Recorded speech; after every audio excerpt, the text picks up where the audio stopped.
Welcome. Today is August 23rd, 2016, and you are listening to Counterculture. I am your host, Aaron Lujan, and I am going to be covering the headlines for the day. This is episode 2. This is my second podcast where I am covering the most important headlines that do not have a corporate filter so that you can make a or not so that you can have a worldview and be able to make decisions based on truth and on reality. The first headline of the day is from globalresearch.ca. Neocons and Clintonites prepare for war on Syria propaganda campaign in support of direct U.S. military intervention. So essentially this article is discussing that the mainstream media is lying about Syria, that essentially they are ramping up propaganda for direct U.S. military intervention. And this is indicative as of just a few days ago, if you've all seen the very sad picture of the little boy sitting in the ambulance covered in dust. What's interesting about that picture, to give a little bit of context on what this article outlines, is that that was taken by the Aleppo Media Center, which is actually a U.S. Washington creation. The photographer Mahmoud Raslan is an ally of a rebel terrorist, Noor al-Din al-Zanki, who beheaded a young Palestinian Syrian a few weeks ago. So essentially what we have is more propaganda, very similar to what we witnessed in before the U.S. invasion of Iraq and the weapons of mass destruction debacle. So what's actually happening from firsthand accounts in Syria is that there are armed groups armed by the U.S. are extremely unpopular. U.S.-backed rebel attacks are launching mortars daily, and that always gets ignored by the U.S. corporate media. The fact that the Bashar al-Assad's government in Syria is winning and beating the Syrians, which may cause many Syrians to return home, will disrupt the long U.S. foreign policy of destabilizing that region and putting in people that are cozy to their interests, which clearly Bashar al-Assad is not. So Hillary Clinton, when she was Secretary of State, was for no-fly zones, which actually will put us in direct confrontation with Syria, Russia, and Iran, because they're actually the ones hitting U.S.-backed terrorists like ISIS. And really what's at stake is that it's American superpower over a multilateral world. Obviously, the U.S. foreign policy is to make America the superpower. What's also at stake is that they want sectarian Wahhabism. Wahhabism is a radical interpretation of Islam that calls for war continually, amongst other things, over secular Islam, and a Zionist dominance over Lebanese and Palestinian resistance. So Clinton and the U.S. foreign policy machine is not in a good place right now, as their armies that they've been financing and pushing are losing. So now we're starting to see the rumblings of the U.S. wanting our military to go in with direct intervention.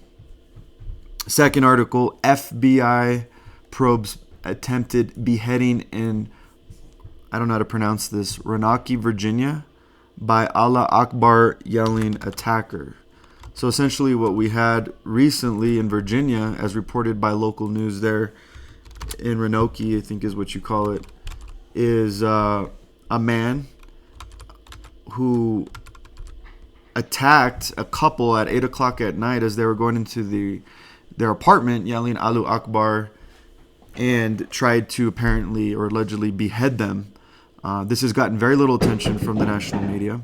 The FBI has launched a federal terrorism investigation, and what we've learned so far from local news reports is that this particular attacker traveled to Turkey and may have tried to sneak into Syria, where ISIS was recruiting and inspiring sympathizers of their cause. Next article, war on Yemen, inhaling poisonous gas. Saudi Arabia launches chemical attacks on Sana'a, killing civilians. Saudi Arabia, as it's being reported by Global Research in this story, is a strong ally of the United States. And what's totally getting unreported right now in our media is that they're killing and actually starving the people of Yemen. Yemen is a neighboring country there, I believe on the Persian Gulf, bordering Saudi Arabia. There are human rights groups reporting atrocious human rights violations in that country. Saudi Arabia is using U.S. purchased weapons to attack the innocent people of Yemen. Essentially what's happening is Al-Sadish said that the Yemeni citizens felt weakness, unconsciousness, and tiredness after the Saudi forces attacked them with artillery shells containing white-colored substances. So what was happening in Yemen on this particular day was a massive rally that attracted millions to support for a political reform and obviously reform that was opposed to Saudi interference. And the Saudi military attacked in a jet with this white-colored substance where people on Twitter are reporting 3 civilians were killed and many were wounded. Essentially what the Yemenis people are asking is they want a political body recently formed to run the country in the face of Saudi military campaign to reinstate a former president. So essentially what's happening is the Saudis are pushing to reinstate someone that they like. The Yemenis are defending their sovereignty, and Saudi Arabia is going in and attacking them with chemical weapons. And this is interesting because just recently on August 13, Doctors Without Borders has reported a hospital that they were working at was also hit by Saudi jet missiles that killed 19, 28 injured, many reportedly children. This is your U.S. ally. With friends like this, why do you need enemies, right? Next article, China's richest man to seal $2 billion U.S. firm deals. So we have the richest man in China essentially buying up what's supposed to be one of the big 6 Hollywood studios. That may be Paramount Pictures, 20th Century Fox, Warner Brothers, Disney, Universal Pictures, or Columbia Pictures. Quote, we are interested not only in Paramount, but all of them. If one of the big 6 would be willing to be sold to us, we would be interested, Wang said. Dalian Wanda Group Company is the name of this gentleman's company. He is the richest man in China. And like that hotel, that iconic hotel in New York that was also recently purchased by the Chinese, a lot of the U.S. infrastructure is being acquired now by China. Just again illustrating more of the deindustrialization of the United States. Guys, I'm working through a frozen computer. This is amazing. Every time I go to this one site, I get my computer frozen up. And let's try this again. Moving along. This is coming from the Daily Mail in the UK. FBI files linking Hillary Clinton to the suicide of White House counsel Vince Foster have vanished from the National Archives. Documents describing Hillary Clinton's role in the death of White House counsel Vince Foster have vanished, Daily Mail Online has learned after an extensive investigation. So Foster was a part of the White House counsel under Bill Clinton. He was believed to have shot himself with a .38 caliber revolver at Fort Marcy Park along the Potomac River on July 20th, 1993. 2 former FBI agents involved in the investigation tell the Daily Mail they issued reports linking Hillary's tirade to Foster's suicide. Days before his death, then First Lady ridiculed him mercilessly in front of his peers, saying former FBI agents, and detailed it in their report. Archive material related to the case housed at the National Archives in College Park, Maryland, were examined by the author to no avail. After filing a Freedom of Information request, it was determined that the agents reported have gone missing. March 2009, the archives found that an external hard drive from Bill Clinton's White House containing confidential documents were missing as well. So again, we have another suspicious death around the Clinton machine. This was a close member of the inside team, White House counsel under Bill Clinton back in 1993, very close to Hillary at the time. Apparently, he was suspiciously committed suicide, and now the files related to that relationship with him and Hillary Clinton are now missing. Again, we have 33 suspicious deaths around the Clinton family to date. Next article, this is actually coming out of zerohedge.com. Germany warns people to stockpile cash in case of war. The German government is set to tell citizens to stockpile food, water, medicine, fuel, and cash in case of war, an attack, catastrophe, or national emergency, according to the Frankfurter, and I don't know how to pronounce German, Allgemeine Sonntagszeitung. I totally destroyed that. Newspaper reported on Sunday. Deutsche Welle also said a wad of cash is another important part of any household's emergency supplies. There may not be the time to rush to a bank, and ATMs won't work if the power is out. Quote, population should be able to protect themselves before government measures start to ensure an adequate supply of food, water, energy, and cash. The population will be obliged to hold an individual supply of food for 10 days. The population should be urged by appropriate means to keep 2 liters of drinking water per person per day. Now, this article didn't say, conventional war or there's going to be troops coming in the streets. They were basically saying there could be any event. They left it very open to really the imagination. And the article actually discusses electromagnetic pulse, which is popularly known as EMP, where the entire electrical grid, which would by consequence take down the global financial system and everything that we know about modern life due to either artificial, could be cyber attack, or it could be natural from the sun. Essentially out in the atmosphere, high energy would fry all of the inner workings of our electronic and our equipment and our technology. So very interesting that the German government is saying this. They haven't made these type of announcements since the Cold War. Moving along, next headline, Congress contemplates bill to make Russia permanent enemy. Congress is taking a serious look at the Stand for Ukraine Act, H.R. 5094. Essentially, it would make Russia a permanent enemy forever of the United States. We're never going to talk to you again. We don't like you. We're broken up. And we're forever going to be enemies. That will make any next president unable to reverse sanctions, because you couldn't be able to reverse a financial sanction on an enemy, which is very interesting because it is very related to my next headline. U.S. scrambles jets as tensions threaten to explode in Syria, Ukraine, and the South China Sea. Now, guess who else is in Syria? Russia. Russian airstrikes have been pounded rebel-controlled parts of Aleppo in northwestern Syria last Thursday. They saw U.S. jets scramble to, quote, protect coalition forces from Syrian fighter jets in the northeastern village of Hasaka, according to state broadcasting service Voice of America.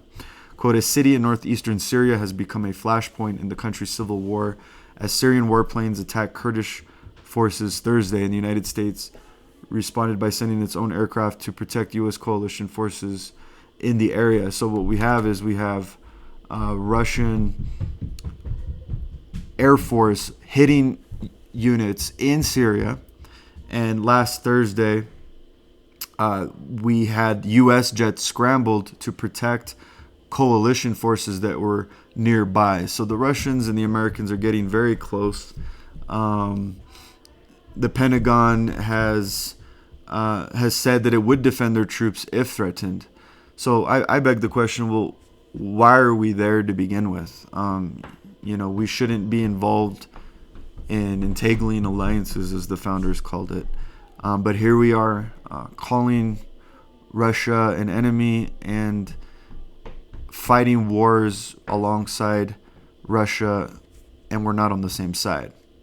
Next article is out of naturalnews.com. The title of this article is FDA claims frosted flakes are healthier than avocados, highlighting agency incompetence and corruption. Frosted flakes are healthier than avocados, according to the Food and Drug Administration. Now, this system, according to Natural News, that the FDA uses to determine the health of a food is very outdated. It classifies food as healthy or unhealthy based on fat content. What it fails to do is differentiate unsaturated fats from saturated fats, which is a huge difference. It suggests that foods that have low amounts of sodium, fat, and cholesterol, along with some beneficial nutrients, are considered healthy. But it ignores processed food. It ignores GMO. It ignores all these other things that makes a food unhealthy. Food that was formed naturally is a lot healthier than chemically engineered food. The FDA refuses to recognize that. So therefore, Pop-Tarts, SpaghettiOs, and Frosted Flakes, according to the FDA, are better than salmon and almonds. So I believe that begs the question, is big food, if you want to call them that, behind the FDA? Why else would the FDA be doing this? It's interesting to note, too, that the heads of the FDA also have a rotating door into the big food industry. So those that run big food companies end up at the FDA and so on and so forth. So can we trust the Food and Drug Administration? Next article. Normally I wouldn't be sharing the article that I'm about to share with you because it's really a local issue, but because we have a media that is perpetuating this narrative that we have an epidemic of racist white police officers throughout the country, and that Black Lives Matter is a innocent and noble response to this injustice, we have to cover some of these local stories because it challenges that narrative.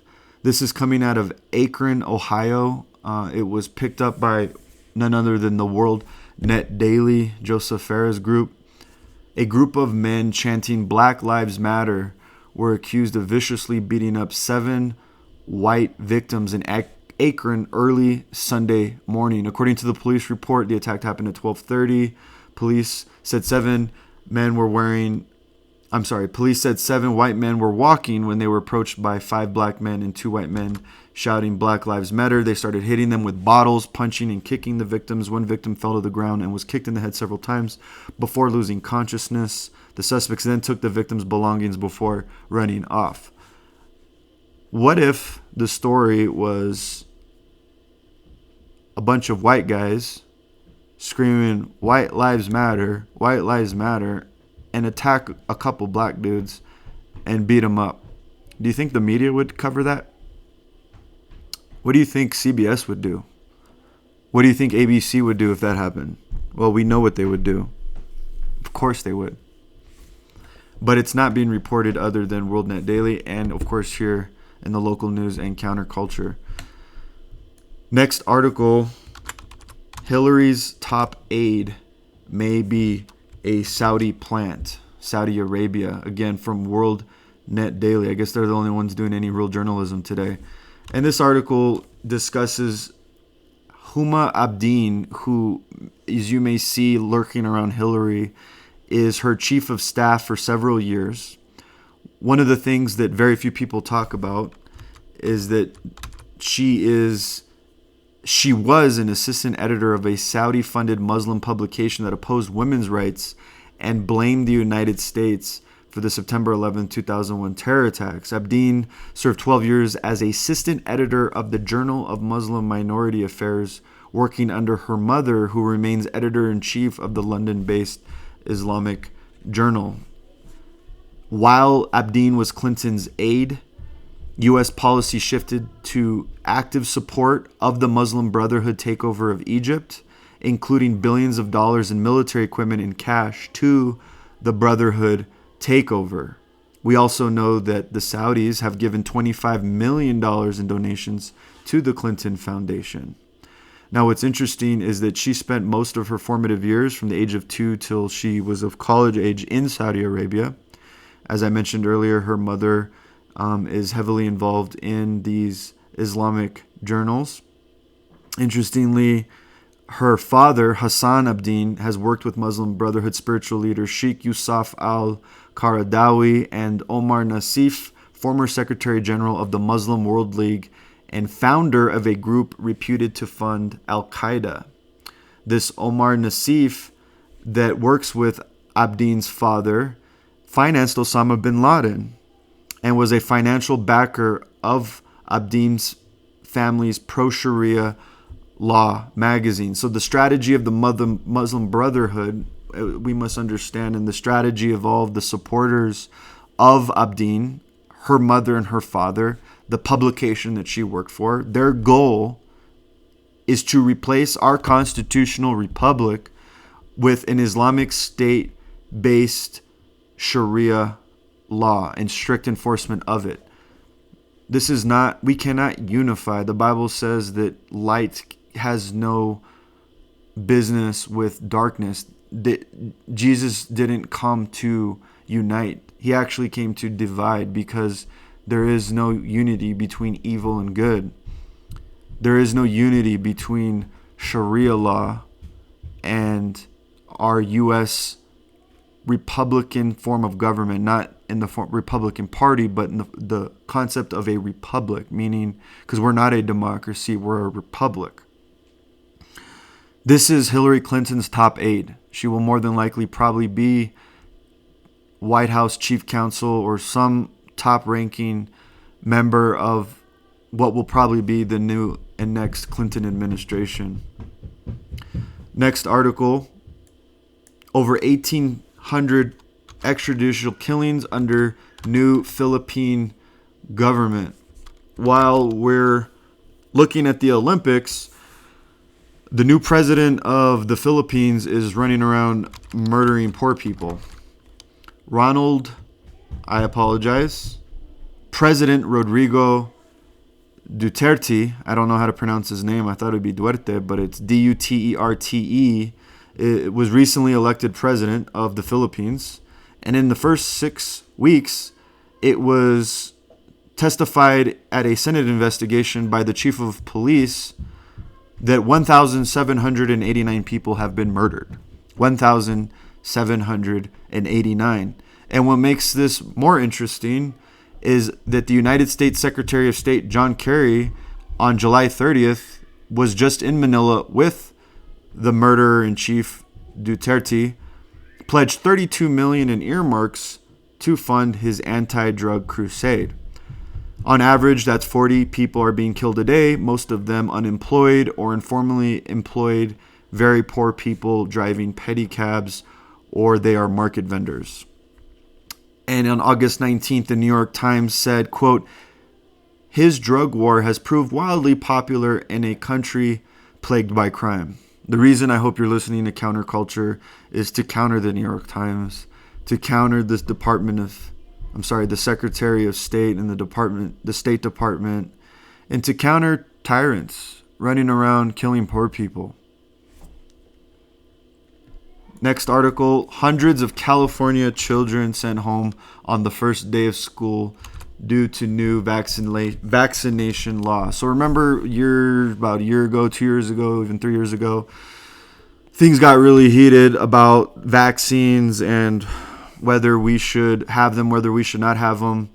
Well, apparently they got enough support for them that the government is now acting outside of the Constitution and mandating that you have to have them if you want to attend public school. Well, it's back to school time again, kids, and a bunch of children in California were sent home on the first day in their new shoes and new backpacks because they weren't shot up with what's arguably very dangerous vaccines.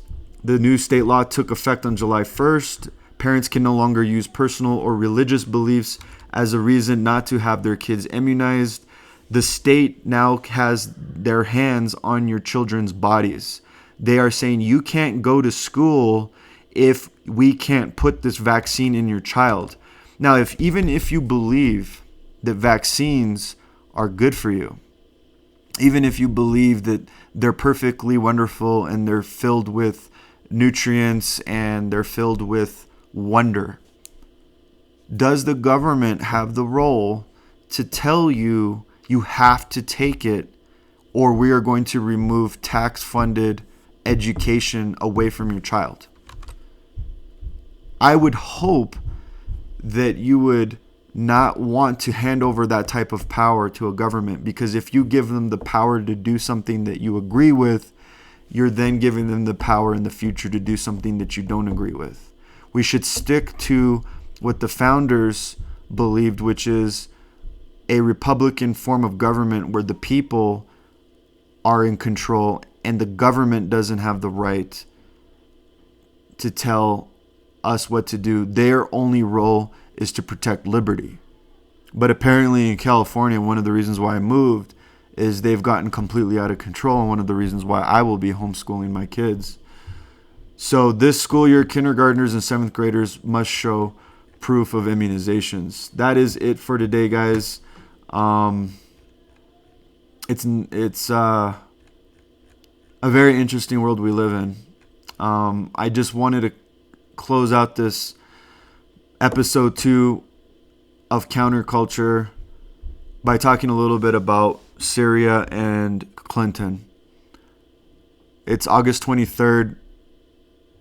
We're about, 2.5 months, I don't know, what's it, September, October, a little over 2 months away from election time. We have a woman on the ballot named Hillary Clinton who for many years has been championing a foreign policy of removing democratically elected leaders in the Middle East, like Saddam Hussein, like Gaddafi in Africa. What's the name of the country? This is live, guys. This is real talk. Removing democratically elected leaders so that we could have our way with whatever it is that we want to do in the Middle East. And already we're starting to see, just even in the last couple of days, the war propaganda, the picture of the little boy covered in dust in the ambulance, again, tugging on our emotions, because that's how our media works, is they appeal to your most human basic level if you're uninformed to get you to go along with their objectives. Hillary Clinton wants Bashar al-Assad removed, which is why in 2013 she said she was for a no-fly zone, meaning Bashar al-Assad couldn't operate his air force in his own country, and his allies couldn't take out U.S.-backed rebels like ISIS, which has come out in Senate testimony that we're financing ISIS and other groups like al-Nusra to overthrow the Syrian government. You have a decision to make in November. Are you going to put in power someone who's going to lead bloodshed and more war and create a vacuum of power for terrorists to take over Syria? See, when we removed Saddam out of Iraq, terrorists came in and took over. And now we have ISIS-controlled areas of Iraq where little girls are getting raped. Christians are being put on crosses, literally. Homosexuals are being stoned and thrown off thrown off roofs. Complete and utter barbarianism is taking place right now as under my voice, as you're listening to this podcast. There are people in the Middle East suffering unimaginable pain and suffering that no human should ever have to go through. And it's the direct result of the United States. And if you're an American and you're listening to this broadcast, your tax dollars and your representatives are wholesale financing these atrocities. Because when they remove people like Saddam or people like Gaddafi, still can't think of the name of his country. I know you can. I can't believe this.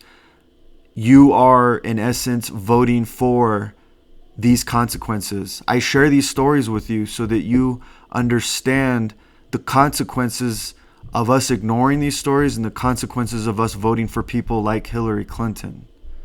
Let's have a woman president, but let's not have one that's going to kill tens of thousands of women and put thousands of women under situations of rape and torture. Let's not be so naive and just take direction from a corporate media that's under the thumb of the Pentagon and the same interests who want to destabilize the Middle East.